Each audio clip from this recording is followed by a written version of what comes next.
Live షోకి తిరిగి స్వాగతం. చంద్రబాబు ప్రభుత్వం తీరు బ్రిటిష్ పాలన తలపిస్తోందంటూ ఆంధ్రప్రదేశ్ సిపిఎం కార్యదర్శి మధు వ్యాఖ్యానిస్తున్నారు. వారి వ్యాఖ్యల్ని, వారి విమర్శలు సమర్థిస్తారా అంటే 46% మంది మాత్రమే, 54% మంది కాదన్నారు. ఇక అతిథుల పరిషత్ డాక్టర్ మధు రవి గారు,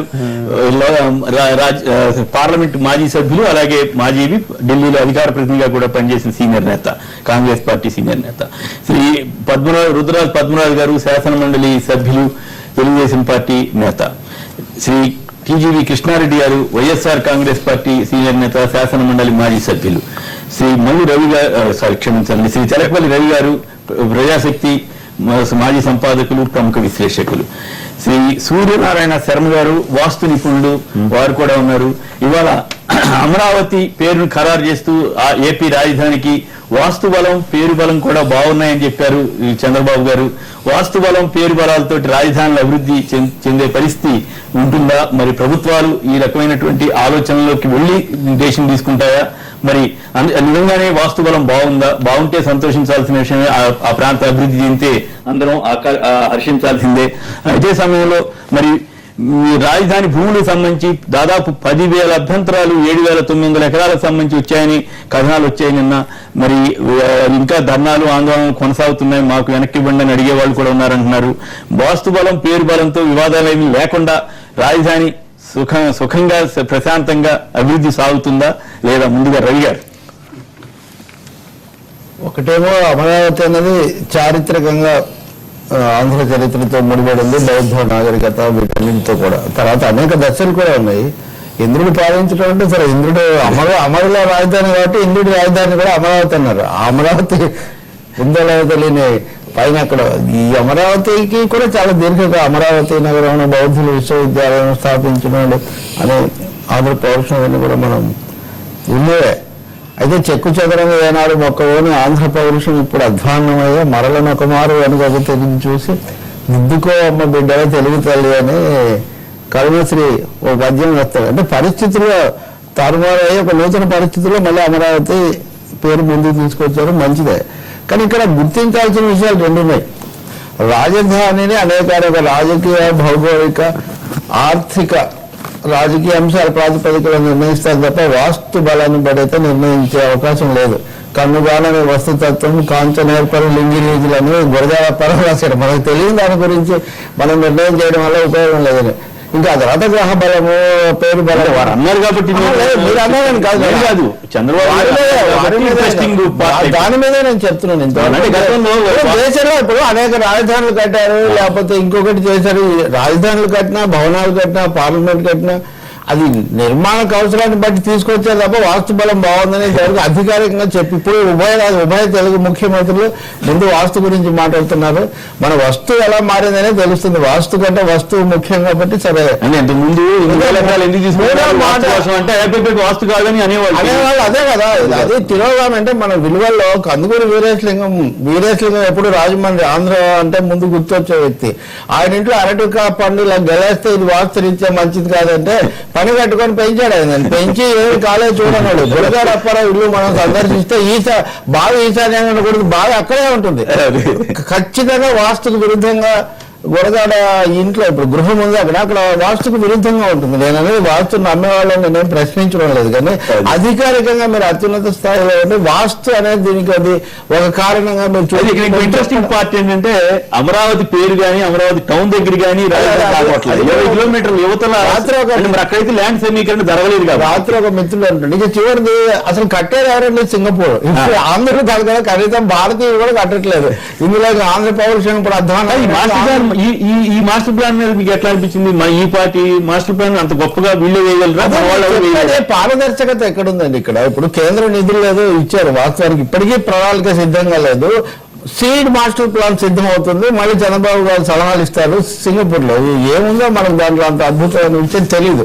సరే, సింగపూర్ పట్టణ నిర్మాణంలో పేరు పొందింది, మంచి సలహాలు తీసుకొస్తారని మనం అనుకుందాం. కట్టేది సింగపూర్ వల్ల లేకపోతే సొంత అనంతపూర్ వల్ల అనే విషయం మనకు తెలియదు. అనంతపురం అంటే ఇంకో పూర్ ఏదైనా సరే, ఇక్కడ మార్కాపురం ఇంకొకటి మనకు తెలియదు. కాబట్టి ఇక్కడ సింగపూర్ అనేది పేరు. ఆంధ్ర చరిత్రకు కడుతున్న సింగపూర్ కు సంబంధం లేదు. ప్రణాళిక ఇస్తున్న సింగపూర్ కు కట్టే రేపు మాస్టర్ బిల్డర్స్ ఎవరో కూడా మనకు తెలియదు. అంటే పారదర్శకత అయితే ఇక్కడ బాగా స్పష్టంగా లోపంగా ఉంది. మీరు అన్నది ఇంకా పాత అమరావతి కొత్త అమరావతి అవుతుంది, పాత బస్తీ కొత్త బస్తీ లాగా. ఇప్పుడు రేపు అసలు అమరావతి ఒకటి అక్కడే ఉంటుంది, అది కూడా ఉండొచ్చు. సరే చాలా చోట్ల ఇలా జరుగుతుంది అనుకోండి. ఇంకా చివరిది భూ సమీకరణ, దీనికి సంబంధించిన సమస్యలు కూడా అపరిష్కృతంగా ఉన్నాయి. తప్పనిసరి ఒక అయోమయ అవస్థలు చాలా ఆనందంగా ఇచ్చిన వాళ్ళు, ఆశపడి ఇచ్చిన వాళ్ళు ఉండొచ్చు, కానీ అయోమయంలో ఇచ్చిన వాళ్ళు కూడా గణనీయంగా ఉన్నాయని 10,000 మంది అభ్యంతరాలు పెట్టడాన్ని బట్టి తెలుస్తుంది. అది కూడా ఇంకా రాష్ట్ర ప్రభుత్వం వాస్తు బలం ముహూర్త బలం ఉంటే ఈ 10,000 మంది కూడా అనుకూలంగా ఉండాలి కదా అన్నది నా ప్రశ్న. ఇంకా చాలా ఉంటాయి ఇవన్నీ. అయితే నాకు ఈ మాస్టర్ ప్లాన్ సంబంధించి ఒక అభిప్రాయం నేను చూసి అంత పూర్తిగా డీటెయిల్ చూడలేదు, కానీ నందిగామ దగ్గర ఫార్మా హబ్ అని వచ్చినట్టుంది. నందిగామ దగ్గర ఫార్మా హబ్ అంటే అక్కడ పొలాలు, అవి నదులు చాలా అది కొంచెం అభ్యంతరం. ఇప్పుడు అటువంటి సముద్రాలు మాట్లాడితేనేమో అభివృద్ధికి ఏదో ఆటంకం అంటారు. ఒక జీవన విధ్వంసం తీవ్ర స్థాయిలో జరగబోతుంది. అక్కడ క్యారిడార్లని, హబ్బులని ఇదంతా పేరు పెట్టి 200 కిలోమీటర్ల పరిధిలో రోడ్లు వేసి కృష్ణా జిల్లా లేదా గుంటూరు జిల్లాలు వ్యవసాయ ప్రధానమైన ప్రాంతాలుగా కాకుండా ఆ వ్యవసాయాన్ని ధ్వంసం చేసి అక్కడ పరిశ్రమలు వస్తాయో లేదో మనకు తెలియదు. చాలా చోట్ల భూములు ఆగిపోయి అవేం రాలేదు. కాబట్టి ఒక స్పష్టమైన ప్రణాళిక లేకుండా, పారదర్శకత లేకుండా ప్రారంభించినటువంటి ఒక తతంగం ఇది. కానీ రాజధాని అవసరం, రాజధాని ఎవరు అభ్యంతరం పెడతారు. అమరావతి పేరు పెడితే కూడా అమరావతి నగరం. వాస్తు నిపుణుడు సూర్యనారాయణ శర్మ గారు ఉన్నారు, వారితో ఇంతమంది హైదరాబాద్ కూడా ఆయన వాస్తు చూస్తూ ఉంటాడు. సూర్యనారాయణ శర్మ గారు చెప్పండి. నమస్కారం. ఈ వాస్తు ఒక్క మాట చెప్పాలి, అమరావతిలో ఇప్పుడు అమరేశ్వర ఆలయం ఉంది కదా, అక్కడ బౌద్ధ ఆలయం ఉంది. బౌద్ధ ఆలయం మీద అమరేశ్వరం కట్టారు. వాస్తు బాగుంటే అసలు బౌద్ధులు కట్టిన ఆలయం కూడా ఇంత ఎందుకు మారిపోయిందో కూడా మనకు తెలియదు. సూర్యనారాయణ శర్మ గారు మీరు చెప్పండి, వాస్తు బలం పేరు బలం ఎట్లా ఉన్నాయి, అది బాగున్నాయా, మీ అంచనా ఏంటి? మీ లెక్కన మీరు చెబుతారనుకోండి, మా అభిప్రాయాలు నేను చెప్పడం కాదు, శాస్త్రం చెప్తే చెప్తాం మేము. చెప్తే బాగుండదు, శాస్త్రం ఏముందో చెప్పాలి. శాస్త్రం చాలా మంది ఉంటారండి, శాస్త్రం ఒకటే ఉంటుంది. శాస్త్రం ఒకటే ఉంటుంది, చెప్పేవాళ్ళు చెప్పే అంత స్థితి ఉండాలి దానికి. అయితే ఇక్కడ ఏంటంటే ఒక భౌగోళిక పరిస్థితి ఏ విధంగా చూడడం అనేది మొదటి ప్రాసెస్. శాస్త్రాన్ని మీరు ఏ విధంగా ఒక్క మాట శాస్త్రం ఒకటే ఉంటుంది, శాస్త్రం లేదా చాలా మంది ఒక్కొక్క శాస్త్రి గారు ఇంకో శాస్త్రజ్ఞుడికి మధ్య తేడా ఉంటుంది. అలా కాదండి, మీకు ఒక విషయం చెప్పాలి ఇక్కడ. ఎందుకంటే అక్కడ నలుగురికి నమస్కారం పెడుతున్నాం ముందు, ఎందుకంటే ఇక్కడ అతిథులు మహారాజులు ఉన్నారు. కానీ ఇక్కడ ఒక విషయం చెప్పాలి. పూర్వం ఒక 100 సంవత్సరాల వెనకాల వెళ్ళినప్పుడు కూడాను రాజుల కాలంలో కూడా కోటలు కట్టేవారు. ఆ కోటలు కట్టినప్పుడు వాస్తు పరంగా, జ్యోతిష్య పరంగా ఎటువంటి ద్వారం పెట్టాలి, కోట ఆ పైన కూర్చునేటప్పుడు ఆ రాజ్యం చక్రవర్తిగా ఏ విధంగా ఏలాలి అనే విషయమే దృష్టిలో పెట్టుకుని జ్యోతిషాస్త్ర పరంగా, నక్షత్ర ప్రకారంగా వాస్తు అనేది సెట్ చేసేవారు. అలా సెట్ చేసినప్పుడు ఏంటంటే ఆ రాజు మహారాజుగా చక్రవర్తిగా వెళ్ళి విశ్వమంతా ఆయనంతా రాజ్యాన్ని ఏలుతుండేవాడు అనమాట. ఆ వాస్తుపరంగా అలా కట్టడం వల్ల ఆ కోటలో యుద్ధానికి వచ్చినా కూడా ఏమి జరిగేది కాదు. ఆ రాజ్యాన్ని ఏలుతూ అన్న అద్భుతమైన స్థాయికి వెళ్ళి మహాచక్రవర్తులు ఎంతో మంది ఉన్నారు. ఇప్పుడు కూడా ఏ రాజ్యం తీసుకోండి, పెద్ద పెద్ద కోటలన్నీ ఆ విధంగా కట్టినవే, వాస్తుపరంగా కట్టినవే.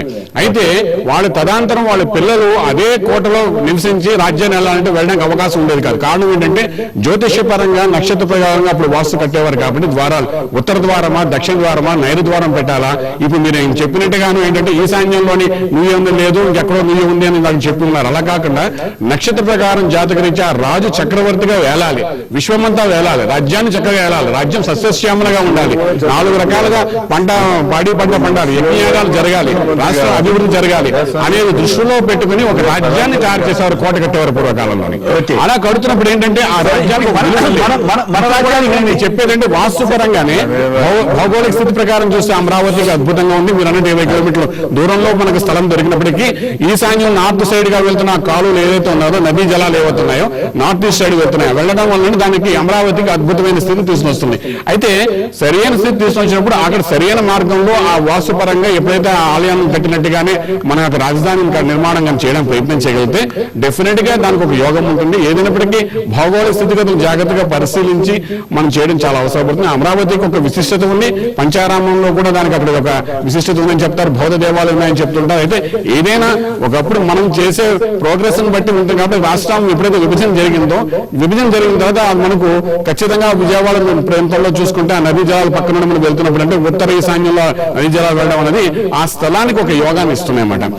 అంటే బ్రహ్మాండమైన యోగం ఉంటే ఇన్నాళ్ళు ఎందుకు అది అభివృద్ధి చెందలేదు? ఇప్పుడు రాష్ట్రానికి నడిబొడ్డుగా ఉన్నట్టు వచ్చిన నదీ జలం ఇంత పూర్వం ఏంటంటే ఆంధ్ర రాష్ట్రానికి నడిబొడ్డు వచ్చినట్టుగా ఉంది కృష్ణా నది. ఇప్పుడు ఎప్పుడైతే భాగమైంది, ఇప్పుడు చూడండి మనం ప్లాట్లు వేసుకుంటాం, ప్లాట్లు వేసుకున్నప్పుడు మనం ఈశాన్యం ఉండాలో చూస్తాం, మొత్తం అంతా చూడడం కదండి. అలాగే మనం విభజన భారతం అసలు అభివృద్ధి చెందలేదు, ఈశాన్య భారతం అభివృద్ధి చెందలేదు అనేది ఒకటి. తమిళనాడులో అచ్చంగా దక్షిణాన సౌత్ వెస్ట్ లో మన సముద్రం ఉందండి, సౌత్ వెస్ట్ లో సముద్రం ఉంటే ఎలా డెవలప్ అవుతుందండి చెప్పండి. నార్త్ ఈస్ట్ లో చూస్తే కొండలు ఉన్నాయి మనకు, భారతదేశ పరిస్థితి అలాగే ఉంది. మనం ఏం చేస్తున్నాం అక్కడ నార్త్ ఈస్ట్ మీరు చూడండి తమిళనాడులో దక్షిణం మంచిదని ఎందుకు అనుకుంటారు, ఇక్కడ మనం తూర్పు ఎందుకు మంచిది అనుకుంటున్నాం? చాలా చక్కగా చెప్పారండి. ఇక్కడ తూర్పు మంచిదని కాదండి, మీ ఇందాక అదే చెప్పారు. రాజుల కాలంలో రాజ్యాలు వెళ్తున్నప్పుడు నక్షత్ర ప్రకారము వాడి యొక్క జాతక ప్రకారం వాస్తుని సెట్ చేసుకునేవారు, రాజ్యాన్ని వెళ్తుండేవారు. అప్పుడు జ్యోతిష్యం అనేది ఆ రకంగా ఉండేది, ఇప్పుడు వాస్తు అనేది ఆ రకంగా ఉండేది.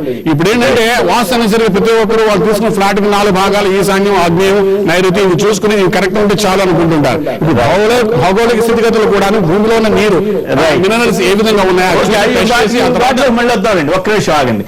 డొక్కా మాణిక్యవర ప్రసాద్ గారు ఆ ప్రాంత నాయకుడు, మాజీ మంత్రివర్యులు లైన్ లో ఉన్నారు.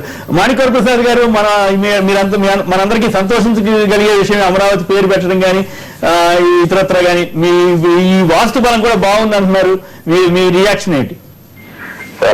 నమస్కారం అండి, అందరికి కూడా నమస్కారం. అక్కడ అమరావతి పేరు పెట్టడం అనేది మా ప్రాంత ప్రజలు మనం అందరం కూడా చాలా సంతోషిస్తున్నాము.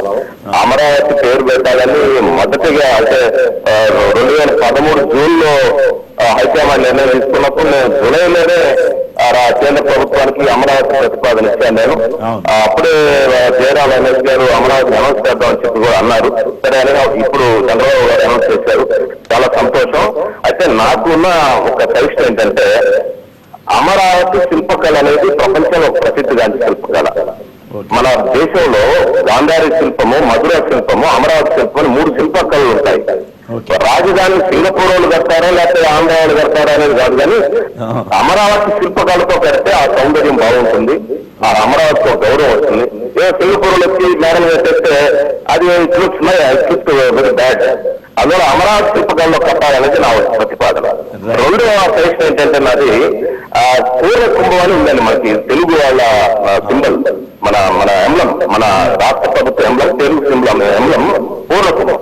పూర్ణ కుంభం అక్కడ దొరికినప్పుడు మన అసెంబ్లీలో డిబేట్ చేసి పూర్ణ కుంభాన్ని మన ఎంబ్లంగా డిసైడ్ చేసుకున్నాం 1956 లో. ఇప్పుడు దానికి ఏదో మార్పులు చేయాలని కొంతమంది సజెస్ట్ చేస్తూ ఆ చరిత్రలో డిస్టార్ట్ చేసే ప్రయత్నం చేస్తా ఉన్నారు. దాన్ని వ్యతిరేకించాల్సిన అవసరం ఉంది. ఆ పూర్ణ కుంభానికి చాలా చరిత్ర ఉంది. ఆ ప్రాంత ప్రజల యొక్క ఔన్నత్యాన్ని, బుద్ధిస్ట్ యొక్క ఔన్నత్యాన్ని తెలిసే ఒక పూర్ణ కుంభం అది. ఆ రోజు 1956 లో ఉమ్మడి రాష్ట్రానికి దాని ఎంబ్లంగా పెట్టుకున్నాం. రాష్ట్ర ప్రభుత్వానికి ధన్యవాదాలు. వేరే చర్చ అనుకోండి. ఆ పూర్ణ కుంభం గొడవలు ఇప్పుడు వద్దు, అసలే వాస్తు గొడవలు ఉన్నాం, తర్వాత ధన్యవాదాలు. ఒక్క మాట అండి, చెప్పండి. అమరావతికి వస్తే పదవులు పోతాయని పేరుందండి. అయ్యో, అమరావతికి వస్తే పదవులు పోతాయని నువ్వు రాలేదండి. నేను ఎమ్మెల్యే ఉన్నప్పుడు, మంత్రి ఉన్నప్పుడు. అమరావతికి వచ్చాకనే అందరికి పదవులు వచ్చాయండి. రోహన్ గారు గవర్నర్ అయ్యారు, రాజశేఖర్ గారు ముఖ్యమంత్రి అయ్యారు, అందరూ అయ్యారు. కానీ అక్కడ ఉన్న వేద పండితులంతా లేకపోతే వాస్తు శిల్పులంతా అమరావతి వస్తే పదవి పోతాయని చెప్పి ఒక పెద్ద గొడవ. సందేహం, మీరు ఆ మాట అన్నారు కాబట్టి మాణిక్యవర ప్రసాద్ గారు అమరావతి పేరు చెప్పారు, బాగానే ఉంది, అమరావతి అన్నారు. కానీ అమరావతికి 20 కిలోమీటర్ల దూరంలోనే భూసేమీకరణ ఎందుకు జరిగింది? అదే చెప్తున్నాండి, అది కూడా ఈ వాస్తవాలు చెప్పింది. అంతేనా? అది కూడా ఈ వాస్తవాలు చెప్తున్న భయం వల్ల వైకుంఠపురం కొండకి పైన ఉండకూడదు, కింద ఉండాలని పట్టేయలేదు. కాబట్టి అమరావతి ప్లేస్ లోనే ఉండాలి, చాలా బాగుంటుంది. ఓకే, సో ఈ వాస్తవాలు భయం వల్లే చంద్రబాబు గారు వైకుంఠపురం పైకి ఉండేది. ఓకే అండి, ధన్యవాదాలు. ఒక చిన్న విషయం ఉందండి, అంత చారిత్రక ప్రదేశం దాన్ని కాపాడడానికి కూడా అక్కడ పెద్ద కొత్త నిర్మాణాలు పరిమితంగా చేయడం చాలా మంచిది. దాన్ని 5 కిలోమీటర్లు 1 కిలోమీటర్ ఉంటుంది, కానీ ఆ తర్వాత దానికి 20 కిలోమీటర్లు వారు ఆ లక్ష్యంతో చేయాలి. మీరు చెప్పిన వాస్తు భయంతో రవి గారు మీరే ఉంటారు మొత్తం మీద ఈ వాస్తు కానీ ఈ పరిణామాల మీద? అంటే ఇప్పుడు అమరావతి అని పేరు పెట్టడం వల్ల ఎవరికి అభ్యంతరం లేని పరిస్థితి ఉంది. ఎందుకంటే అది బుద్ధుడు మన దేశంలో ఒక విప్లవాన్ని తీసుకొచ్చినటువంటి అంటే మాగోడ్లలో ఎన్టీఆర్ అమరావతి ఎన్టీఆర్ క్యాపిటల్ సిటీ అని పెడితే ఇంకా బాగుండేదేమో అనుకున్నాం కానీ కరెక్ట్ కావచ్చు కాకపోవచ్చు. కొంతమంది మంత్రులు కూడా డిమాండ్ చేశారు, మళ్ళీ మానుకున్నారు. ఇప్పుడు కూడా ఆలస్యం కాలేదు. మీరు మీకు సపోర్ట్ చేసే వాళ్ళందరూ కలిసి చంద్రబాబు నాయుడుకి అవన్నీ రిప్రజెంట్ చేయలేదు కాదులే కానీ మీరు అభిప్రాయాన్ని అక్కడ తెలియజేయండి. చెప్పేసాంలేండి. ఇప్పుడు క్యాబినెట్ నిర్ణయం జరిగిపోయింది కాబట్టి ఇంకేముండదు. దాని మీద మేము కూడా సంతోషం వ్యక్తపరుస్తున్నాం. సొంత రాజధాని కాబట్టి ఒక పేరు పెట్టాల్సిన పరిస్థితి ఉంది. ఆ పేరు పెట్టడానికి అన్ని రకాలుగా దాన్ని ఆలోచించి పెట్టారు. మాకున్నటువంటి అభ్యంతరం ఏంటంటే, మామూలుగా సైన్స్ పెద్దగా డెవలప్ కానప్పుడు అదే ఒక సైన్స్ లాగా పనిచేసింది. ఏది వాస్తు అనేది. వాస్తు అంటే ఏంటి? గాలి ఏ దిశ నుంచి వస్తుంది, వెలుతురు ఏ దిశ నుంచి, కిటికీ ఎక్కడ పెడితే గాలి వస్తుంది, తలుపు ఎక్కడ పెడితే వస్తుంది, సూర్యుడు తూర్పు తలుపు ఉంటుంది కాబట్టి అటు నుంచి ఆ వెలుతురు ఇంట్లో పెడితే అక్కడ చీకటి లేకుండా బాగుంటుంది అనేది. అప్పుడు అదొక రకమైన సైన్స్ అది. అయితే దానికంటే కొన్ని వందల రెట్లు పెరిగినటువంటి సైన్స్ ఇవాళ ఉపయోగించుకొని మనం ఒక బిల్డింగ్ కట్టాలంటే పునాది ఎంత తీయాలా, ఎత్తు ఎంత తీయాలా, గాలి ఎట్లా రావాలా, వెలుతురు రకంగా ఉండాలా, ఇవన్నీ చూస్తున్నారు. ఇవన్నీ ప్రజలు అనుసరించే టైంలో ప్రభువుగా ఉన్నటువంటి ఒక ముఖ్యమంత్రి ఇప్పుడు దీని మీద వాస్తు వల్లనే పెడుతున్నామని చెప్పడం వల్ల ప్రజలందరూ కూడా ఈ సైన్స్, ఈ డెవలప్మెంట్ ఇవన్నీ వదిలిపెట్టి మళ్ళీ పూర్వకాలంలో మనం ఏదైతే ఇవన్నీ కూడా దేవుడి వల్ల పరిపాలకుడు అంటే దైవాంశ సంభూతుడు, అది ఎప్పుడు బ్రిటిష్ అంటే వైట్ పీపుల్ కూడా బాగా కల్చర్ డెవలప్ చేసినటువంటి వాళ్ళు కూడా అదే సిద్ధాంతాన్ని ఈ మన దేశంలో రాజులు కూడా చెప్పాడు. రాజు అంటే దేవుడికి ఆయన ప్రత్యేకంగా పుట్టించినటువంటి వ్యక్తి. ఆయన దూత ఇక్కడికి వచ్చి పరిపాలనకు వచ్చారని. ఇప్పుడు ఎవరు పుట్టించారు, ఎవరు వాళ్ళే. Jaganmohan Rao deputy prime minister అయ్యాడు. కాశీ ఇంకెవరో మామూలు ముస్లిం ఇంకొక ఇప్పుడు డిప్యూటీ సీఎం అయ్యాడు ఇక్కడ ఒక మైనార్టీ. ఇప్పుడు వీళ్ళందరినీ దేవుడే పుట్టించారంటే ఏ దేవుడు పుట్టించాడు, ఎట్లా పుట్టించాడు, ఇవన్నీ నమ్మకాలు.